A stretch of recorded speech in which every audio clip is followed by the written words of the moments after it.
ওমর ফারুক বলে, ওসমান, আমার অতীতের কথা বারবার মনে হচ্ছে, অতীতের কথা।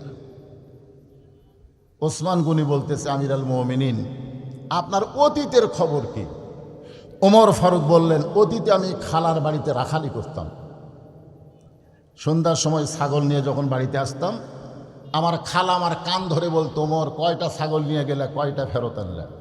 আমি ছাগলের পাল গুনে দিকে 2-4টা কম পড়ে গেছে। আমি আবার দৌড় দিয়া ছাগলগুলো খুঁজে খুঁজে এনে যখন খালারে দিতাম, খালা মাথার চুল ধরে বলতো, ওমর, আজকে যেই ভুল করেছো, আগামীকাল যদি একই ভুল করো, তোমার রাখালির চাকরি আমি ক্যান্সেল করে দেব। আমি খালার পা ধরে বলতাম, খালা, রাখালির চাকরি ক্যান্সেল করে দিলে আমি থাকবো কোথায়, খাবো কি? একদিন যে ওমর রাখালির চাকরি রক্ষা করার জন্যে খালার পা ধরে কেঁদেছে, আজকে সেই উমরকে আল্লাহ অর্ধ পৃথিবীর খলিফা বানাইছে। এটা উমরের যোগ্যতাই নয়, এটা কেবলমাত্র আল্লাহর কোরআনের ওসিলায়। এখন আপনারা বলেন, এই কোরআনের পাওয়ার আছে না নাই? কিন্তু বাংলাদেশে কোরআনের পাওয়ার নাই, তবে কোরআনের বরকত আছে, বরকত। প্রতি অক্ষরে 10টা করে নেকি, প্রতি অক্ষরে কয়টা করে নেকি? কোরআন শরীফ খতম দেয়, কোরআন কি বলে সেটা চেষ্টা করে না। একটা মানুষ পেপার পড়ে বোঝার নিয়তে পড়ে, বিজ্ঞাপন পড়ে বোঝার নিয়তে পড়ে। যদি বলা হয়, বাবা বিজ্ঞাপন পড়তেছ, কে কে বক্তা আছে? আমি পড়ছি ঠিকই জানি না, আমি পড়ছি ঠিকই বুঝি না। জনগণ বলবে, তুই বুঝিস না তো পড়িস কেন? একটা পেপার পড়তেছে, দেশের খবর কি, কই পড়ি ঠিকই জানি না। কে রে পাগলা, পেপার পড়বি তো বুঝবি না কেন, জানবি না কেন? যতগুলো লেখাপড়া আছে সমস্ত লেখাপড়ায় মানুষ বোঝার নিয়তে পড়ে, শুধুমাত্র আল্লাহর কোরআনের ভাগ্য এত খারাপ, বাংলার মুসলমান খালি সোয়াবের নিয়তে পড়ে। ধরে কোন কথা ঠিক কিনা? খালি সোয়াব, খালি সোয়াব। সারা জীবন কোরআনের বিরুদ্ধাচরণ করছে, ওই বেটা মরিছে। আমরা মৌলবি গ্রুপ যায় আর রোহের মাগফিরাতে 2 খতম কোরআন দিয়ে বলতেছে, আল্লাহ যা সোয়াব হলো সব মুর্দাকে দিয়ে দাও। ফেরেশতা বলতেছে, আল্লাহ এই যে সোয়াব রপ্তানি করলো, এইটা কি কোরআন হাদিসে আছে? আল্লাহ বলতেছে, ফেরেশতা সাক্ষী থাক, আমি আল্লাহ কোরআন নাজিল করেছি মরা মানুষের জন্য নয়, জীবিত মানুষের হেদায়েত স্বরূপ। ধরে কোন কথা ঠিক কি না? আজকে প্রতি অক্ষরে 10টা করে নেকি হয়, এটা আমি অস্বীকার করতেছি না। মনে করেন আপনাদের পাশে সবচাইতে বড় বাজারের নাম কি? আশেপাশে বাজার নাই? দাওকান্দি বাজার। এক ব্যক্তি 2 মণ আলু নিয়ে বসে আছে। এক খরিদ্দার এসে বলতেছে, ভাই কতটুকু আছে? বলে 2 মণ হবে। বলে আমার 2 মণই লাগবে। আলুওয়ালা বলতেছে, আলহামদুলিল্লাহ, তাহলে তো আমার 2-5 করে মাপা লাগতেছে না, তুমি 2 মণ ধরেই না। খরিদ্দার বলতেছে, না, ওজন করে দেন। আলুওয়ালা বলতেছে, আমার বাড়ির আলু ভাই, ওজন লাগবে না। বলে, না, ওজন করেই দেন। তো ওজন করে দেখা গেল 2 মণ 2 সের হচ্ছে। তো খরিদ্দার বলতেছে, আপনি না করলেন 2 মণ, 2 সের যে বেশি হলো। আলুওয়ালা বলতেছে, ওই 2 সেরের দাম দেওয়া লাগবে না, এই 2 সের তোমাকে ফাও দিয়ে দিলাম। তখন খরিদ্দার 2 সের টোপলা বেঁধে বলতেছে, আজকের মন আমি ফাও নিয়েই গেলাম, 2 মণ আর নিলাম না। আপনারা বলেন তো, ওই আলুওয়ালা ওরে 2 সের দিবে? তো প্রতি অক্ষরে 10টা করে নেকি, এটা হলো 2 সেরের মতন।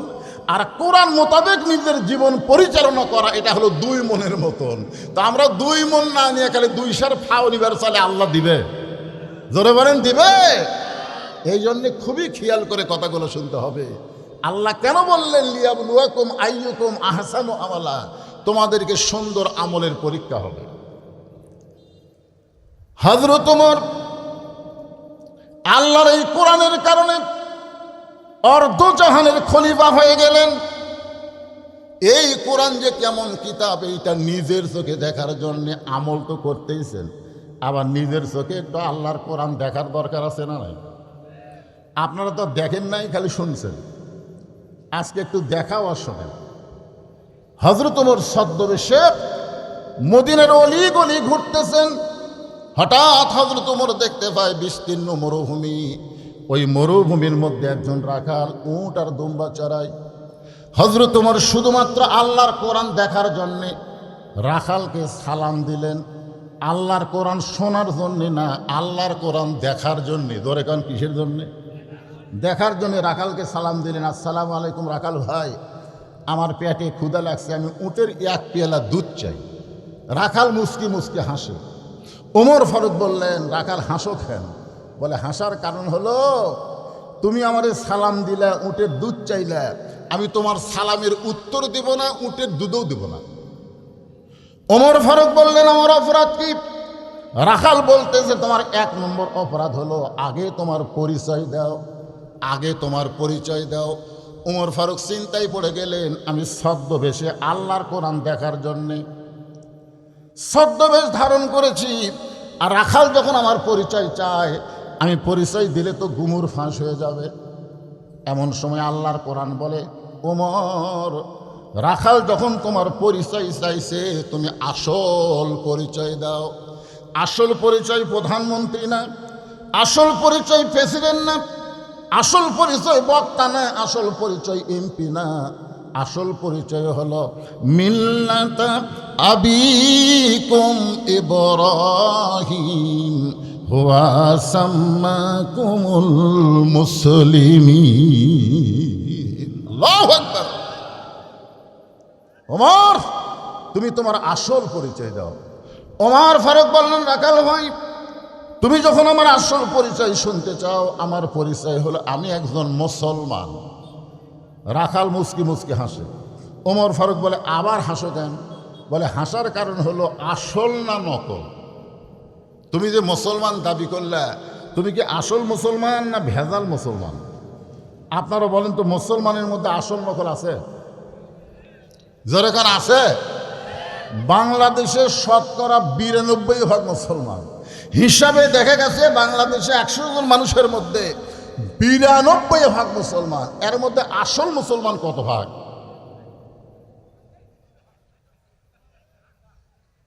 আসল মুসলমানের ভাগ নাই। আসল মুসলমানের ভাগ হলো লা সালাতা লা দীনা। যার নামাজ নাই তার কোনো ধর্মই নেই। এখন আপনারা কারা কারা ঈশান নামাজ না পড়ে আবার শুনতেছেন? বাইনাল আবদি ওয়াল কুফরি তরকুস সালাত। বান্দার কাফেরের মধ্যে পৃথক করার জিনিসটার নামই হলো নামাজ। যারা নামাজ পড়েছে তারা হবে বান্দা মুসলমান, যারা পড়েনি তারা হলো কাফের।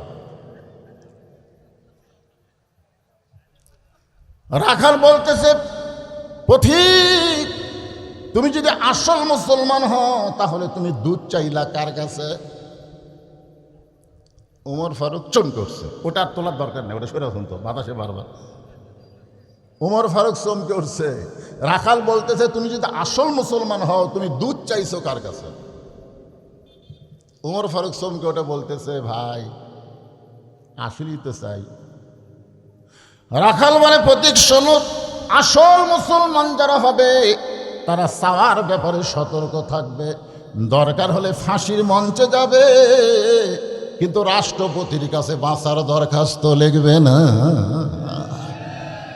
এরকম আসল মুসলমান বাংলাদেশে আমরা দেখি নাই। যেরকম দেখেন না আপনারা, উকিল এসে বলতেছে নিজামী সাহেবকে যে আপনি একটা দলের আমির, আপনি যদি রাষ্ট্রপতির কাছে বাঁচার দরখাস্ত লেখেন, রাষ্ট্রপতি দয়া করে যদি আপনার ফাঁসির দণ্ড মওকুফ করে দেয়, তাহলে আপনার তো কোনো টেনশন নেই। নিজামী সাহেব মুসকি মুসকি হাসতেছে। উকিল বলে, হাসেন কেন? বলে হাসার কারণ হলো তোমার কথা শুনে। তুমি যে বলতেছো রাষ্ট্রপতির কাছে বাঁচার দরখাস্ত লিখতে, এরকম 3টা রাষ্ট্রপতিকে আমি ক্ষমতা থাকা অবস্থায় মরা দেখছি। কয়জন? বাংলাদেশ হওয়ার পরেই 3 জন মরছে। একটা হলো শেখ মুজিবুর রহমান, একটা হলো শহীদ প্রেসিডেন্ট জিয়াউর রহমান, একটা হলো জিল্লুর রহমান। যারা ক্ষমতা থাকতে নিজেরাই মারা যায়, তাদের কাছে কোনো ইমানদার জীবন ভিক্ষা চায় না। ধরে কোন কথা ঠিক কিনা? উকিল বলতেছে, এই গোয়ারকির কারণেই তো আপনার ফাঁসি হবে, এই গোয়ারতুমির কারণে আপনার ফাঁসি হবে। নিজামী সাহেব মুসকি মুসকি হাসতেছে। উকিল বলে, হাসেন কেন? বলে হাসার কারণ হলো আমার ফাঁসি হবে কিন্তু আমার মৃত্যু হবে না। উকিল চুম করছে, ফাঁসি হবি মৃত্যু হবি না, এটা আবার কি? সঙ্গে সঙ্গে পড়তেছেন, ওয়ালা তাকুলু লিমান ইয়ুকতালু ফি সাবিলিল্লাহি আমওয়াতুন বাল আহইয়াউ ওয়ালাকিন লা তাশউরুন।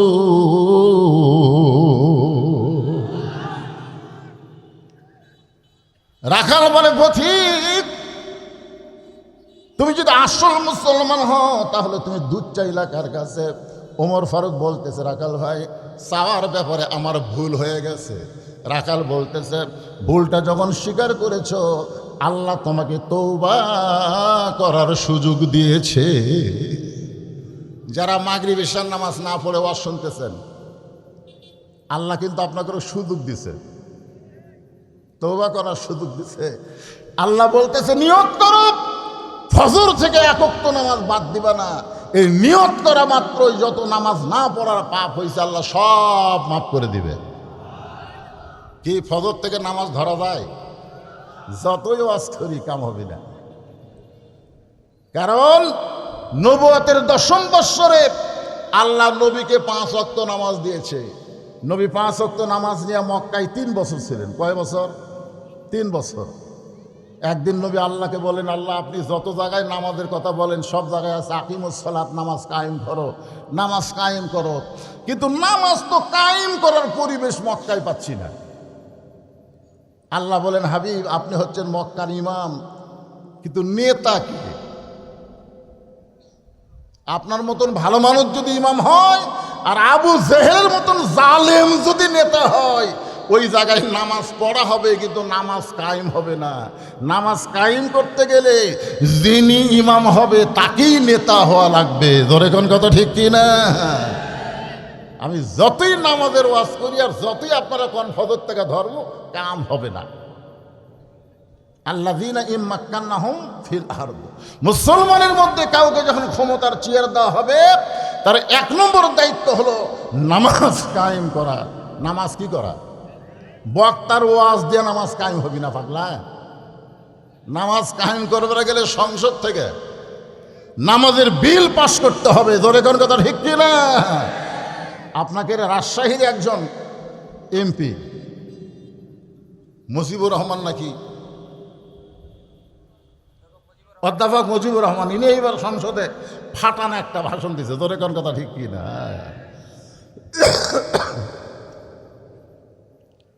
তো ফজর থেকে কি নামাজ ধরার নিয়ত আছে? নিয়তটা করেন, কারণ ফজর পর্যন্ত বাঁচারই তো গ্যারান্টি নেই।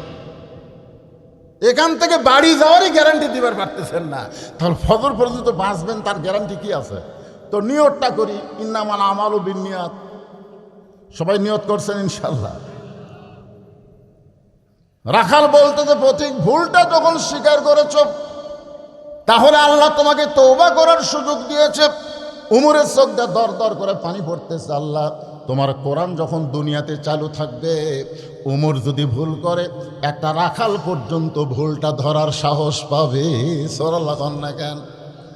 বাংলাদেশের মসজিদে আল্লাহর আইন আছে না নাই? মসজিদের মধ্যে আছে না নাই?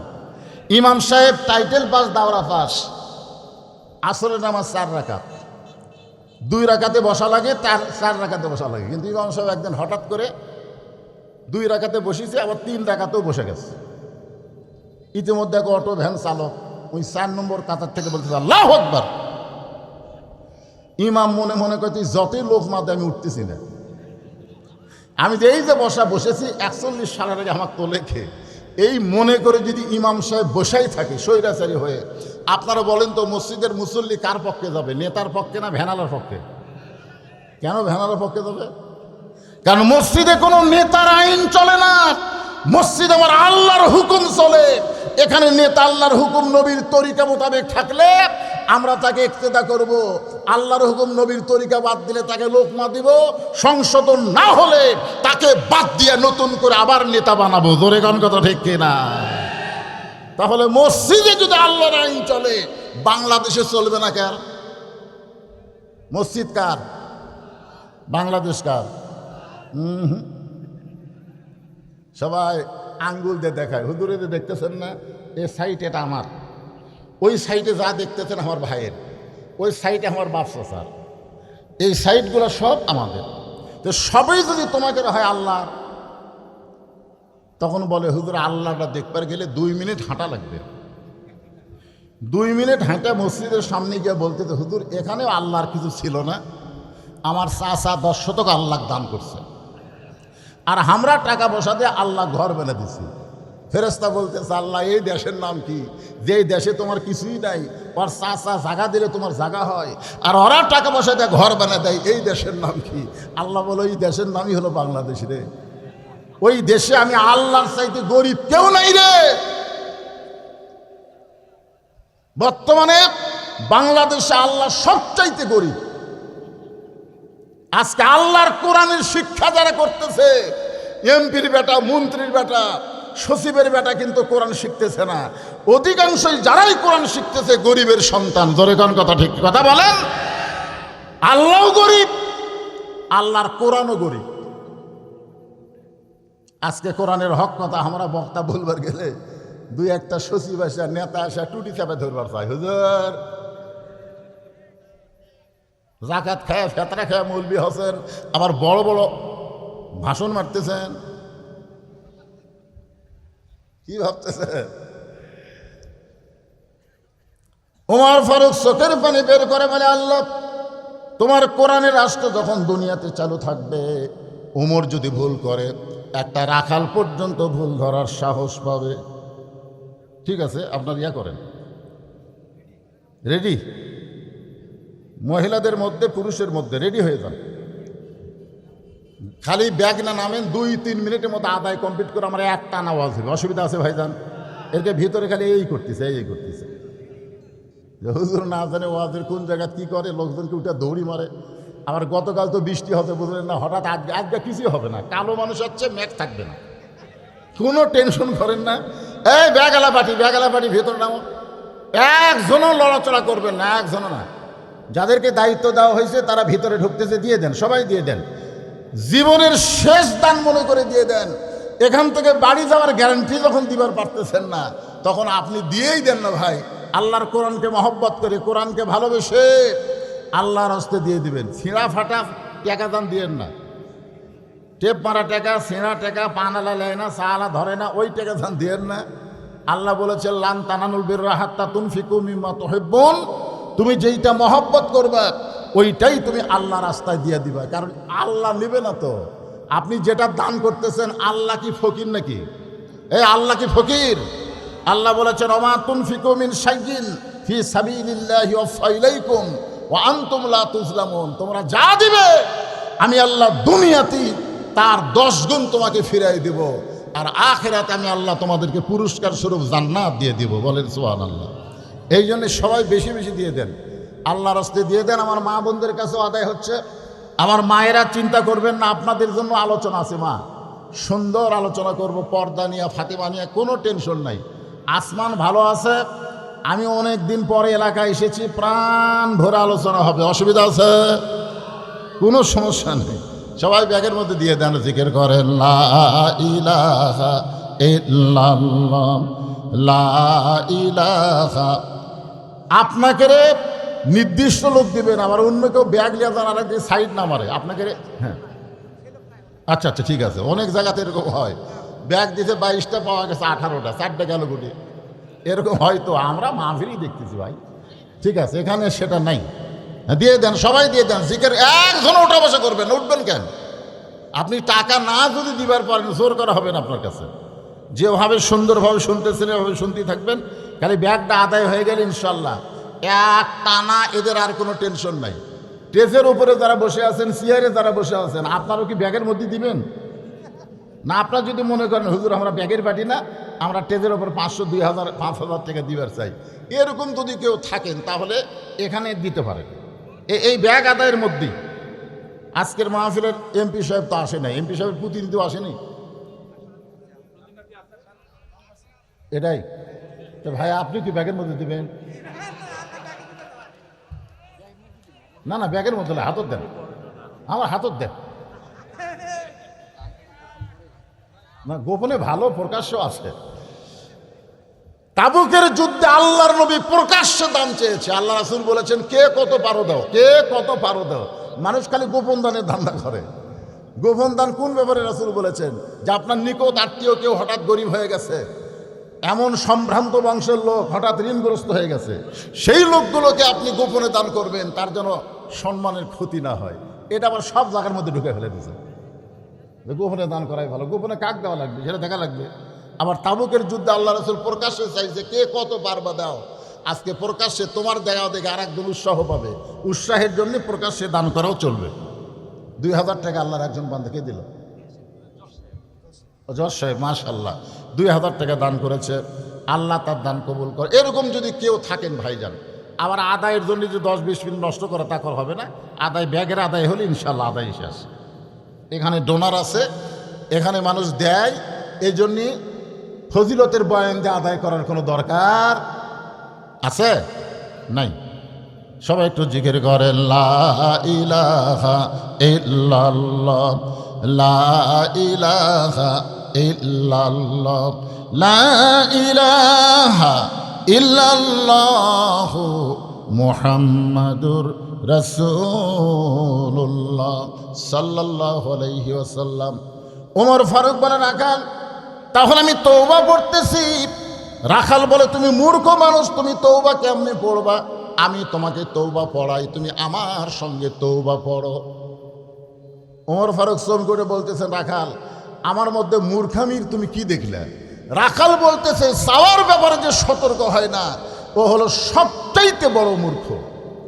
আপনারা বলেন তো ইয়াকা নাবুদু ওয়া ইয়াকা নাস্তাইন, আমরা গোলামি করি কার? তাহলে চাবো কার কাছে? কিন্তু বাংলাদেশে অনেক মূর্খ আছে। আপনাকে রাশিয়া আছে কিনা?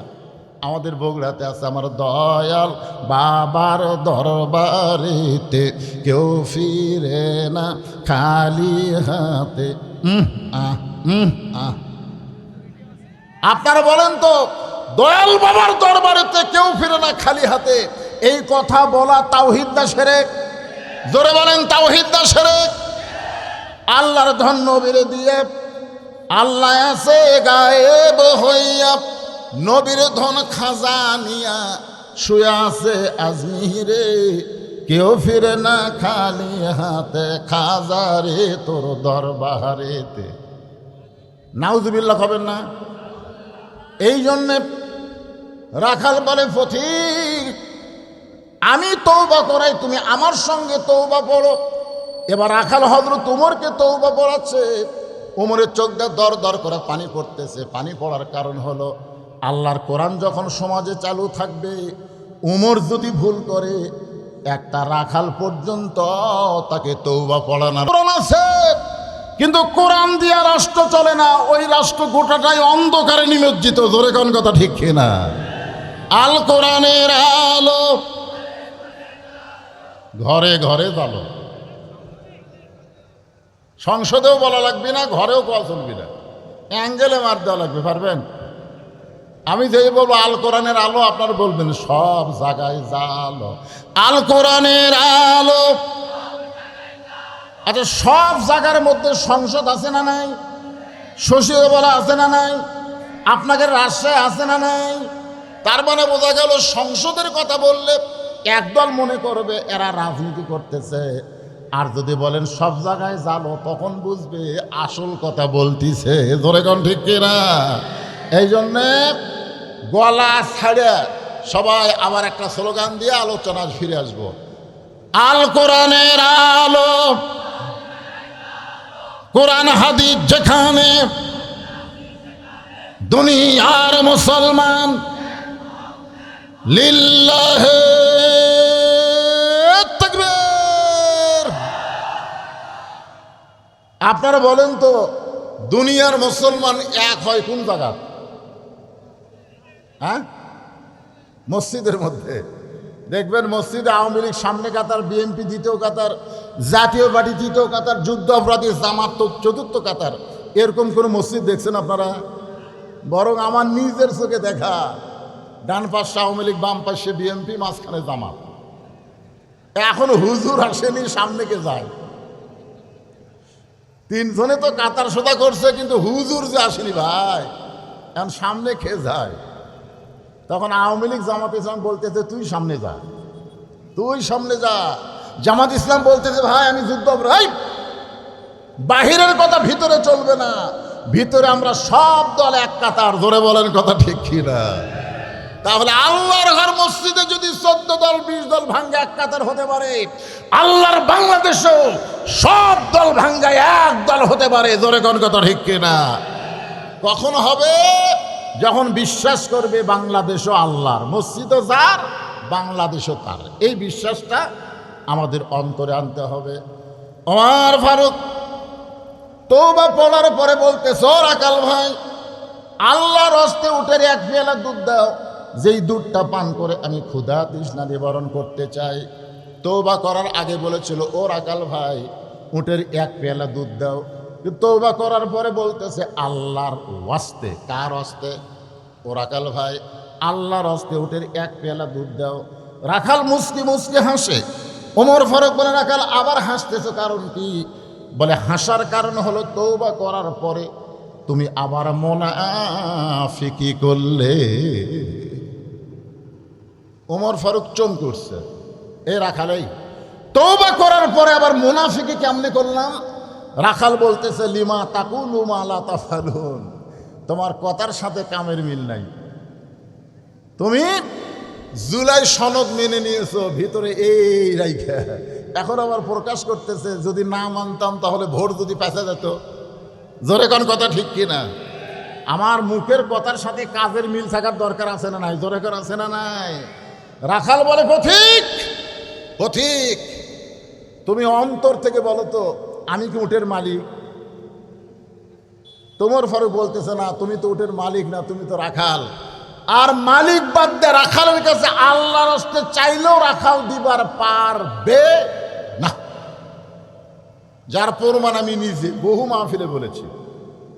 আমি ওয়াজ করে যেই নামছি, ইতিমধ্যে এক লোক দৌড়ে এসে হাতের মধ্যে 100 টাকা দিয়ে বলতে, হুজুর দোয়া করেন। আমি টাকা পকেটে রাখে বললাম, ভাই কি দোয়া? বলে, আমার বইয়ের পেটে একটা বাচ্চা এসে আল্লাহ যেন পুত্র দেয়। যেই বলছে বইয়ের পেটে বাচ্চা এসে আল্লাহ যেন একটা পুত্র দেয়, তখন পকেট থেকে 200 টাকা বাইরে করে দিয়ে দিল।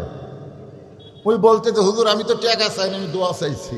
আমি বললাম, তুই পাগলা জানিস, আমি 3 মেয়ের বাপ, আমি নিজেই 3টা মেয়ের বাপ। আমার দোয়া দিয়ে যদি পুত্র হতো তাহলে আমার বইয়ের পেটে আল্লাহ আগে একটা দিত। তখন বলে, হুজুর আমি তো তা জানি না, তাহলে আপনি টাকা আপনি দেন, আমারটা আমাকে দেন। ওরে যে 100 টাকা দিছি মারতেছে দৌড়। আমি বলে, কোথায় যাবি? বলে, ওই হুজুরের কাছে যাবো যার বেটা সওয়াল আছে। আমি বললাম, পাগলা, কোনো হুজুরের কাছে না, কোনো বাবার কাছে না, কোনো মাজারের কাছে না, বাবার যদি চাও একমাত্র আল্লাহর কাছে চাও। জোরে বলেন, কার কাছে চাও? রাখাল বলে, পথিক, সত্যি যদি আল্লাহর হস্তে উটের এক পেয়ালা দুধ চাও, তাহলে এখান থেকে মালিকের বাড়ি হলো 10 মাইল দূরে।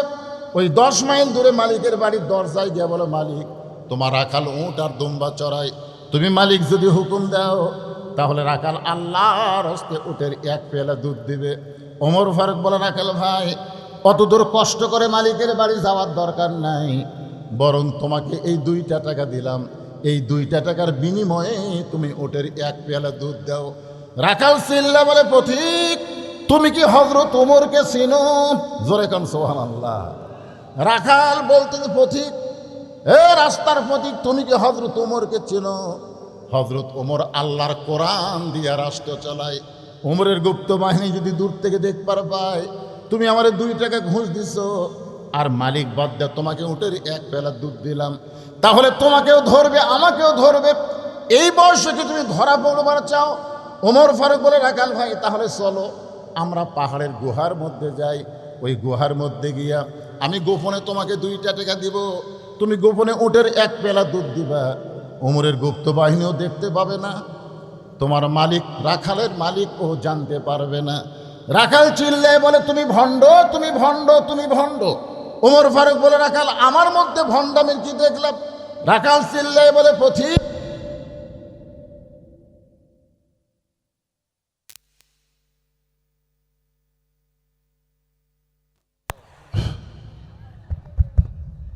লা ইলাহা ইল্লাল্লাহ, জোরে লা ইলাহা, লা ইলাহা ইল্লাল্লাহু মুহাম্মাদুর রাসূলুল্লাহ। সকলে বলি সাল্লাল্লাহু। যখনই নবীর নাম উচ্চারণ করব বক্তা বলার আগেই আপনি সংক্ষিপ্ত দরুদ সাল্লাল্লাহু আলাইহি সাল্লাম বলবেন। বলা মাত্রই আপনি বসে আছেন দাওকান্তে কি এটা জায়গা না মাহফিলে, আর আপনার এই দরুদ শরীফ ফেরেশতারা পৌঁছায় দিবে রাসূলের রওজা মোবারকে। আমাদের সবারই মন কিন্তু চাই মদিনায় যাবার, চাই কি চাই না? তাদের আব্দুল আলিম গান গাইছিল, মনে বড় আশা ছিল যাব মদিনায়, সালাম আমি করব গিয়া, সালাম আমি করব গিয়া নবীজি রওজায়, মনে বড় আশা ছিল যাব মদিনায়। আমরা মদিনায় যাবার না পারলে কি হবে? আমাদের দরুদগুলো ফেরেশতারা মদিনায় নবীর রওজায় পৌঁছায়া দিবে। এজন্য যখনই নবীর নাম উচ্চারণ হবে বক্তা বলার আগেই বলতে হবে সাল্লাল্লাহু আলাইহি ওয়াসাল্লাম। রাখাল বলে, তুমি ভণ্ড, তুমি ভণ্ড, তুমি ভণ্ড। ওমর ফারুক বলে, রাখাল আমার মধ্যে ভণ্ডামির কি দেখলাম? রাখাল বলে, পথিক, যেখানে ওমরের গুপ্ত বাহিনী থাকে না, আমার মালিক থাকে না, সেখানে কেউ না দেখলেও রাখালের আল্লাহ দেখতে পায়। যেই বলছে রাখালের আল্লাহ দেখতে পায়, ওমর ফারুক মারছে দৌড়। এক দৌড়ে পাহাড়ের পাদদেশে গিয়ে জায়নামাজ বিছায় 2 রাকাত নামাজ পড়ে বলতেছে, আল্লাহ তোমার কোরআন এত সুন্দর, তোমার কোরআন এত সুন্দর, তোমার কোরআন যখন সমাজে চালু থাকে তখন কেউ না দেখলেও আল্লাহ দেখে, এই বিশ্বাস মুসলমানের কলিজায় আসে। জোরে কোন কথা ঠিক কিনা? আপনারা বলেন তো, কেউ না দেখলেও আল্লাহ দেখতেছে, এই বিশ্বাস যদি আমাদের প্রত্যেকটা যুবকের অন্তরে থাকতো, ওর হাতে যতই মোবাইল থাক আপনাকে কোনোদিন চিন্তা করা লাগতো না। জোরে কোন কথা ঠিক কিনা? কারণ ও জানে আমি যখন কোনো কিছু দেখতেছি আমি একলা দেখতেছি না, আমার 2 কান্দে 2 মোহরি আছে না নাই? আমার 2 কান্দে 2 মোহরি লিখিতেছেন ডায়েরি, দলিল দেখে রায় দিবে, টাকা পয়সার নাই কারবার, কিরামান কাতিবিনা ইয়ালামুনা মা তাফআলুন। আপনারা বলেন তো, ফেরেশতারা লিখতেছে আর দেখতেছে কে? এখন আসরের নামাজ পড়ছে, বুঝলেন? পুরা জমির ধান দেখবার গেছে, ধান দেখবার যায় দেখে উপর জমির পানি চলমল করতেছে, নিচে ওর জমির পানি নেই। কি বুঝলেন? উপর জমির পানি কি করতেছে? চলমল করতেছে, নিচে ওর জমির পানি নেই। নামাজ পড়ে গেছে জমির ধান দেখতে, চিন্তা করতেছে উপরে এত পানি, নিচে পানি নাই, কি করি? এরকম চারিদিকে তাকাছে, চারিদিকে তাকায় দেখে কেউ নেই। ওই আস্তে করে বসে বিসমিল্লাহ করে জমির আল কাটছে। জমির আল কাটা ওই পানি দিয়েই হাত ধসে, ধুয়ে আবার দাঁড়ায় বলতেছে আলহামদুলিল্লাহ, কেউ দেখেনি। আপনার বলেন তো ওর নামাজ হসে কে ভাই? এই ও চলতেছে রে, এর মধ্যে সে কি শুরু করলো? ময়না আশা কি? হ্যাঁ, কি বুঝতেছেন? কপালত করা রে, কপালত নামাজের করা আছে, তারপরেও বেটা টেবিলের তলতে ঘুষ খাচ্ছে, এরকম আছে না নাই? কথা কোন আছে না নাই? আয় আয়, অন্যায় করার আগে আগে বেড়া ঘুলকিতে দেখে কেউ আছে? আমাদের ছেলে মেয়েরা রাত 12টার সময় মনে করে বাপ মা তো ঘুমাইছে, এখন তো মোবাইল দেখলে অসুবিধা নাই। কিন্তু যখন আল্লাহর কোরআন দিয়ে দুনিয়া চলবে, প্রত্যেকটা মুসলমানের বিশ্বাস কলিজায় আসবে, কেউ না দেখলেও কে দেখতেছে। ওমর ফারুক কান্দের বলে, আল্লাহ তোমার কোরআন এত সুন্দর, আজকে আমি বাস্তব কোরআন দেখেছি। আসলে রাখাল রাখাল না, রাখাল হলো আল্লাহ তোমার বাস্তব কোরআন। জোরে কান সুবহানাল্লাহ। ওমর ফারুক যখন কাঁদতেছে, রাখাল পিছনে এসে বলতেছে, যতই কান্দো, যতই কান্দো, উটের দুধ দেওয়া গেল না। ওমর ফারুক বলতেছে, রাখাল ভাই, উটের দুধের কোনো দরকার আমার নাই, আমি শুধু জানতে চাই তুমি না দেখা আল্লাহকে কলিজার মধ্যে জায়গা দিয়ে তুমি যে আল্লাহর কোরআন অনুযায়ী চলতেছো, এর বিনিময়ে তোমার চাহিদা কি? কথাটা বুঝলেন? চাহিদা। তুমি যে না দেখে আল্লাহকে কলিজার মধ্যে জায়গা দিয়ে আল্লাহর কোরআন অনুযায়ী চলতেছো, কেউ না দেখলেও আল্লাহ দেখতেছে এই বিশ্বাসে, এর বিনিময়ে তোমার চাহিদা কি? তোমার তো ভালো কোনো চাকরি নাই, তোমার ভালো কোনো খাবার নাই, ভালো কোনো বাড়িও নাই, তুমি রোদে পুড়ে পুড়ে রাখালি করো, এরপরও আল্লাহর কোরআন অনুযায়ী চলো, তোমার চাহিদা কি?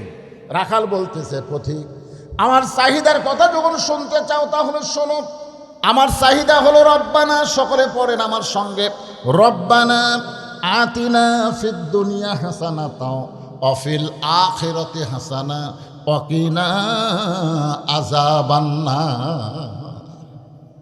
ওমর ফারুক বলে, রাখাল আমি তোমার চাহিদার কথা শুনবার চাইলাম আর তুমি কোরআনের আয়াত শুনালে, আমি মূর্খ মানুষ, বুঝতে পারলাম না। রাখাল বলে, তুমি আসলেই মূর্খ, আসলে হযরত ওমর মূর্খ। আল্লাহ রাসূল বলেছেন, আমার পরে কেউ যদি নবী হতো লাউ কানা ওমর, আল্লাহ ওমরকে নবী বানাই দিত, জোরে কান সুবহানাল্লাহ। আর সেই হযরত ওমর বলতেছে আল্লাহর কোরআন দেখার জন্য, ভাই আমি আসলেই মূর্খ রে। রাখাল বলে, তাহলে শোনো পথিক, আমার দুইটা চাহিদা হলো, এক নম্বর চাহিদা হলো মহামানব হযরত ওমরকে আমি এক নজর দেখতে চাই, যে ওমর আল্লাহর কোরআন দিয়ে রাষ্ট্র চালানোর কারণে আমার মতন রাখাল না দেখা আল্লাহকে কলিজার মধ্যে জায়গা দিবার পারছি, সেই হযরত ওমরকে যদি একটাবার দেখতে পাইতাম তাহলে দুনিয়ার চাহিদা আল্লাহ আমার পুরা করতো। আমার দুই নম্বর চাহিদা হলো, আমি রাখাল যখন মরে যাব, মরে যাওয়ার পরে অধম রাখালকে আল্লাহ যেন জান্নাত দেয়।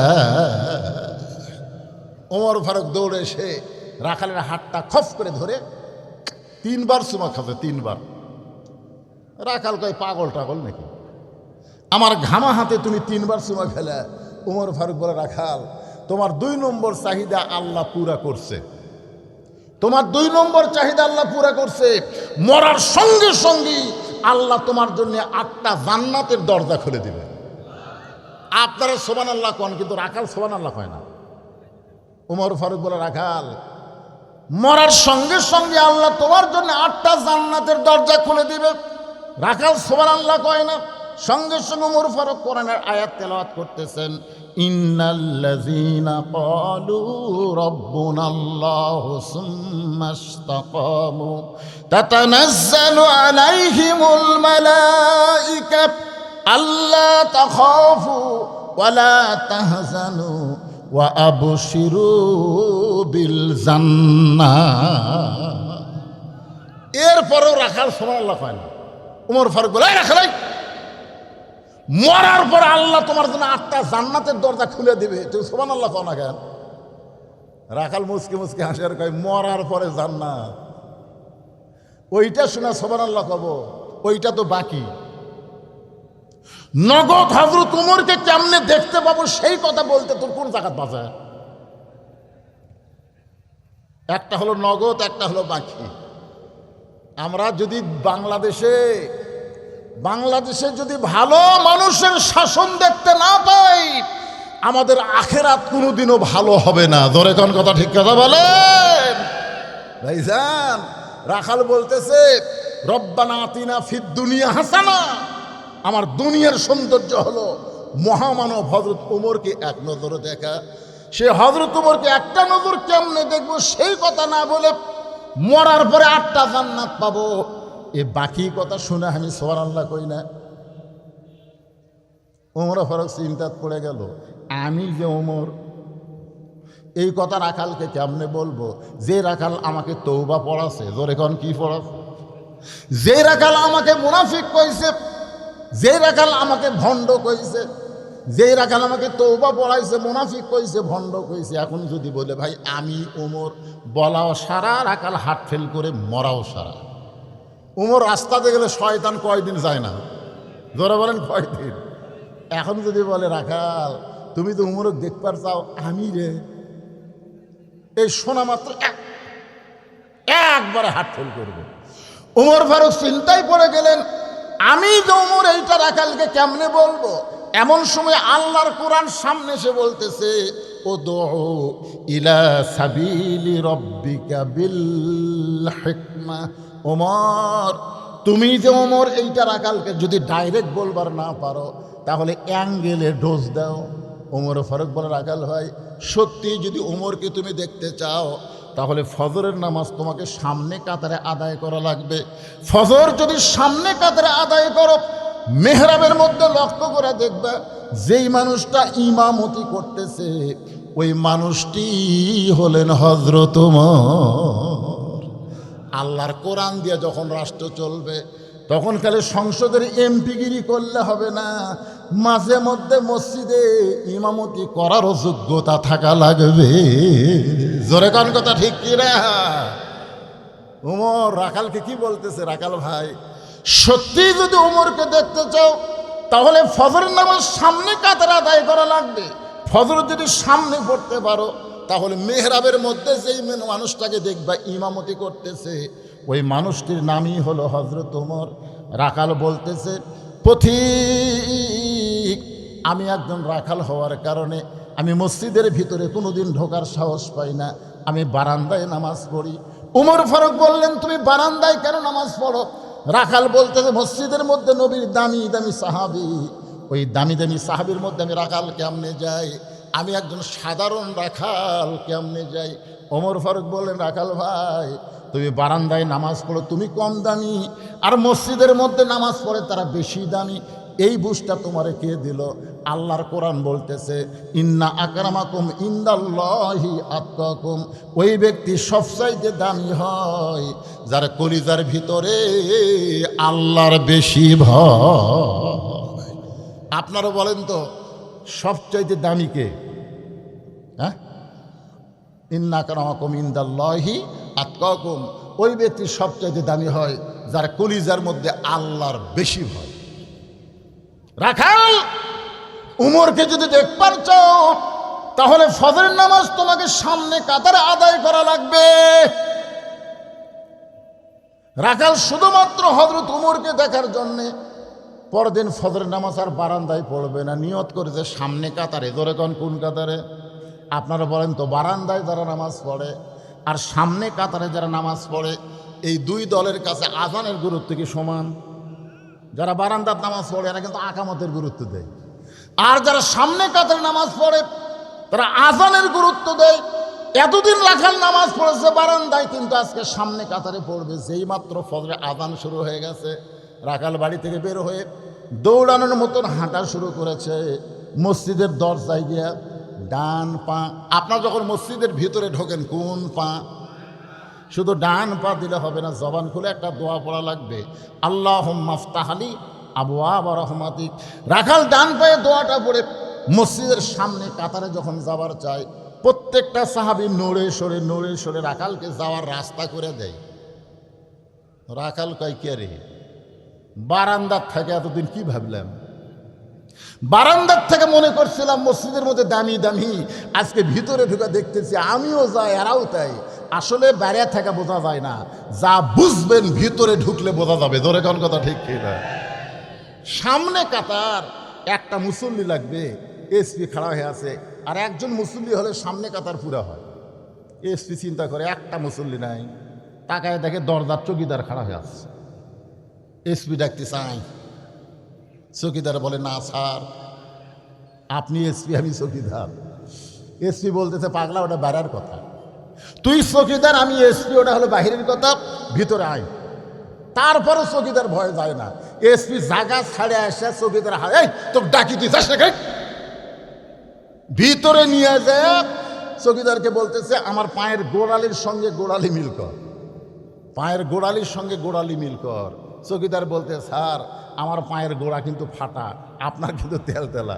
তাই পাগলা, এখন আর ফাটা তেলতেলা সব এক হয়ে যাবে।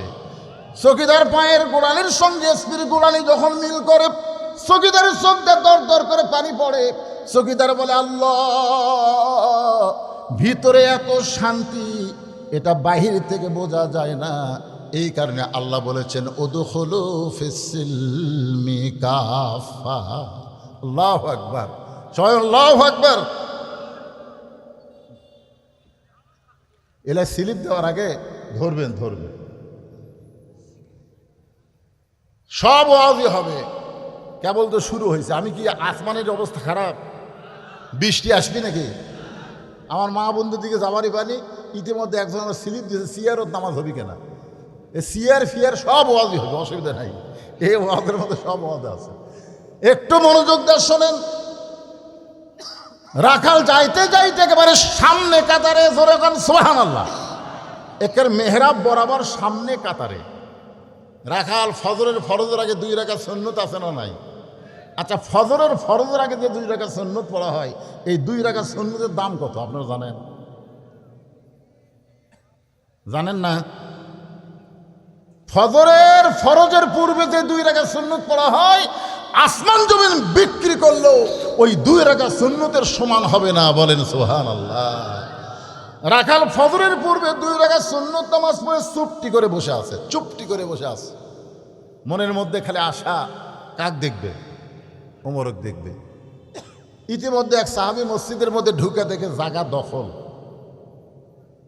যেই সাহাবী দেখতেছে জায়গা দখল, ওই সাহাবীর নাম হলো ওসমান গনি। ধরেকার নাম কি? ওসমান গনি মনে মনে চিন্তা করে, আমার জায়গাতে কে বসে আছে রে?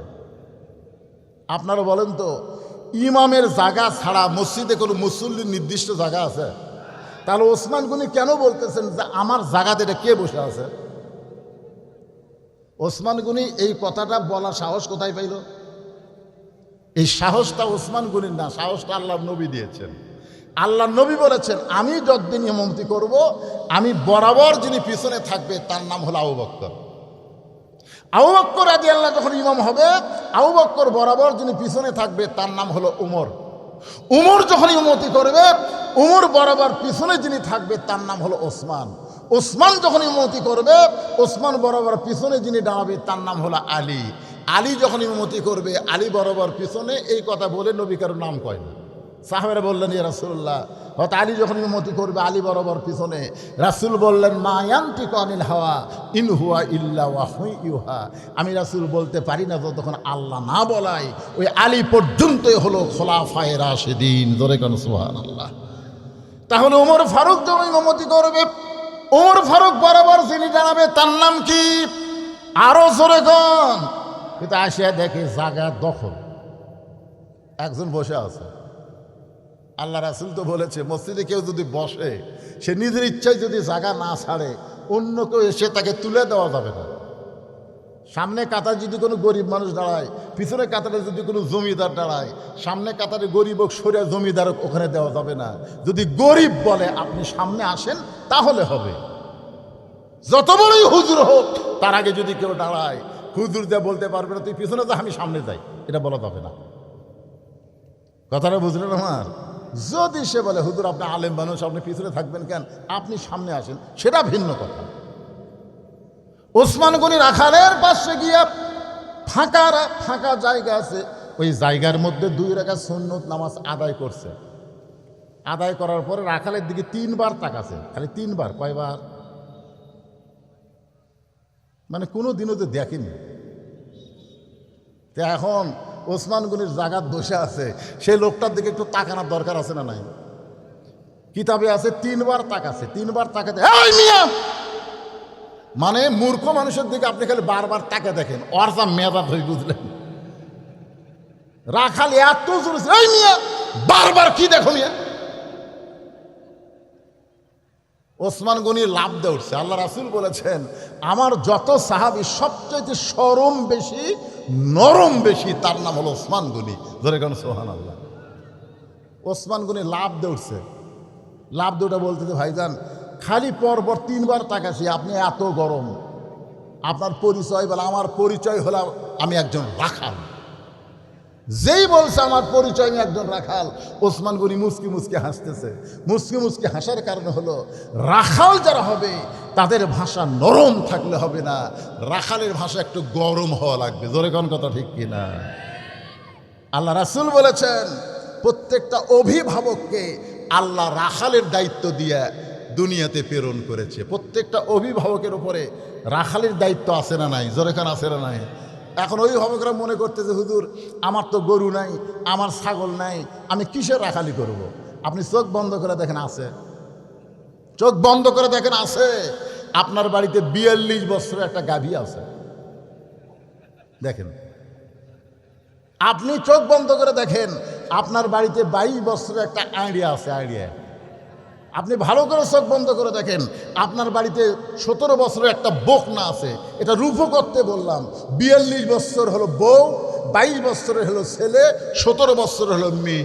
আপনি বলেন তো এই তিনটার উপরে আপনার রাখালি করার দায়িত্ব আছে না নাই? জোরগান আছে না নাই? আপনি মসজিদে এশার নামাজ সামনে কাতার আদায় করেন, আপনার মতন ভালো মুসল্লি কেউ নাই। কিন্তু বাড়িতে এসে দেখেন তো আপনার বউটা কি নামাজ পড়তেছে? আপনার বউটা কি নামাজ পড়তেছে? আপনি আসার পরে দেখেন আপনার ঘরের মধ্যে থেকে হিন্দুদের পূজার বাদ্য হরি হরি হরি হরি কিরে, আমি মুসলমান আর আমার ঘর থেকে হিন্দুদের পূজার বাদ্য কেন বের হয়? আপনি ঢুকে দেখেন আপনার ম্যাডাম, আপনার বউ ভারতের স্টার জলসা দেখতেছে, ভারতের জি বাংলা দেখতেছে। আপনি বলেন তো যে আপনি একজন মুসল্লি সামনে কাতারের, আপনার বউ যদি ভারতের চ্যানেল দেখে, আপনার রাখালি করার দরকার আছে না নাই? কি দিয়ে রাখালি করবেন? লাঠি লাগবে না।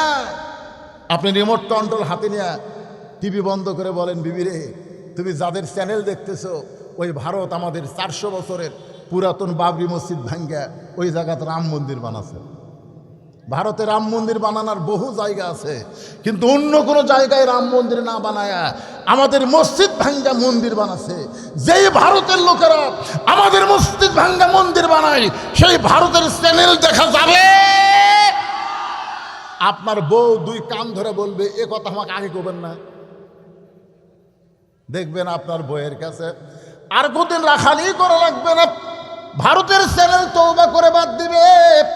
আপনার বউটাকে আপনি যেমন নামাজি তেমন নামাজি বানাবেন। আল্লাহ বলেছেন, কো আনফুসাকুম ওয়া আহলিকুম নার, জাহান্নামের আগুন থেকে যদি বাঁচতে চাও, তুমি একলা বাঁচলে হবে না, তোমার আহাল পরিবার নিয়ে বাঁচা লাগবে। আপনি ফজরের নামাজ সামনে কাতারে পড়েন, কিন্তু আপনার ছেলে আযান শুনে চেতন পায় না। আগে আসলো 3.5 হাত, আপনার ছেলের কথা বলতেছি, 22 বছরের। আযানের আগে আসলো 3.5 হাত। যে আযান শুরু হয়েছে তখন ওই আর আযান শুনবি না, কম্বল দিছে মাথার ওপর, পাও টানা বুকের কাছে। আপনি নামাজ পড়তে যাওয়ার সময় জানলাতে তাকায় দেখতেছেন, কে রে, পাও নাই মাথাও নাই, বিয়াটা আমার গেল কোথায়? মনে হয় চাউলের বস্তা ঢাকা, আগা নাই মাথা নাই। আপনি আস্তে করে বিলাই যেমন ইন্দুর ধরে, আস্তে করে এসে এসে কম্বল টানতে দেখেন সকালবেলা সাইড থেকে কুত্তার সাইজ আর কম্বলের মধ্যে আপনার ছেলের সাইজ একই সাইজ। আপনি বলেন তো আপনার রাখালি করার দরকার আছে না নাই? দরকার আছে না? কথা বলে আছে না নাই? আপনার 17 বছরের একটা মেয়ে হাই হিল পরে কিলকিল করে গোটা রাস্তা ঘুরতেছে। আপনি হাজি সাহেব 5 ওয়াক্ত নামাজ পড়েন, আপনার মেয়েটার উপরে রাখালি করার দরকার আছে না নাই? আল্লাহ রাসূল কেমনে রাখালি করতেন একটু মনোযোগ দিয়ে শোনেন। নবী আমার ঘরের মধ্যে ঢুকে দেখে মাত্র 9 বছরের ফাতেমা।